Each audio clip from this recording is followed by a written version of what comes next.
We've many of us have said it might be nice for George W. Bush to come out and say something like, hey, you know what? It's probably not a good idea to vote for Donald Trump, even though I'm a Republican.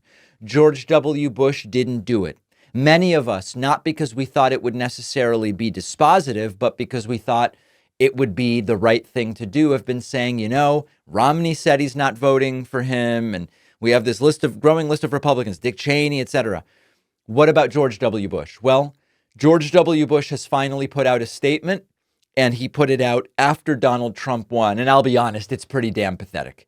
George W. Bush putting out the following statement, and I quote, "I congratulate President Trump on his election as 47th President of the United States of America, as well as Vice President-elect J.D. Vance and their families. I also thank President Biden and Vice President Harris for their service to our country. The strong turnout in this election is a sign of the health of our republic and the strength of our democratic institutions." By the way, that's simply not true. Trump seems to have gotten a little bit more in terms of total vote than 2020, and Harris significantly less than Biden. By all accounts, turnout went down. We had weaker turnout. I don't see strong turnout here. I see weak turnout. Okay, who cares about the facts, right? George W. Bush continuing, "Laura and I are grateful to the election officials, poll workers, and volunteers who oversaw a free, fair, safe, and secure election. We join our fellow citizens in praying for the success of our new leaders at all levels of government. May God continue to bless our great country." You can't help but feel that it's too little too late. And at this point, I mean, listen, one of the things we did learn is if Josh Shapiro had been the VP nominee, Harris still wouldn't have won. Okay. If Biden had stayed, he still wouldn't have won. If George W. Bush had come out and endorsed Kamala Harris, she still wouldn't have won. It's not about that, but there is something particularly feckless and pathetic about Bush. He hands candies to Michelle Obama, and he talks about, in sort of coded language, how Trump's really not his cup of tea, but then silence until Trump's the president-elect. It's feeling pathetic to me. Let me know if my feelings are out of line.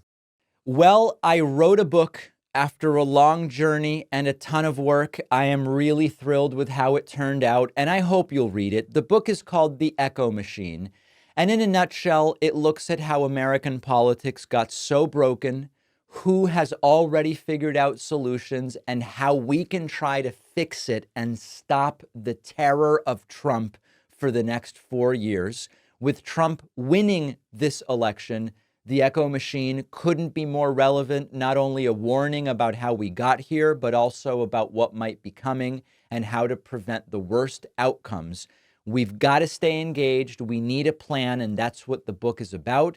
There's a belief out there that unless you have corporate media behind you, you can't have a successful political book launch, that it's not possible. I think we can prove that wrong. Order The Echo Machine today at davidpakman.com/echo on Amazon, Barnes & Noble, Audible, Kindle, anywhere that books, ebooks, and audiobooks are sold. You can also call any local bookstore and say, "Please order me The Echo Machine by David Pakman." Wherever you get the book, you'll get the free pre-order perks, including the signed book plate. Head to davidpakman.com/free book stuff after ordering.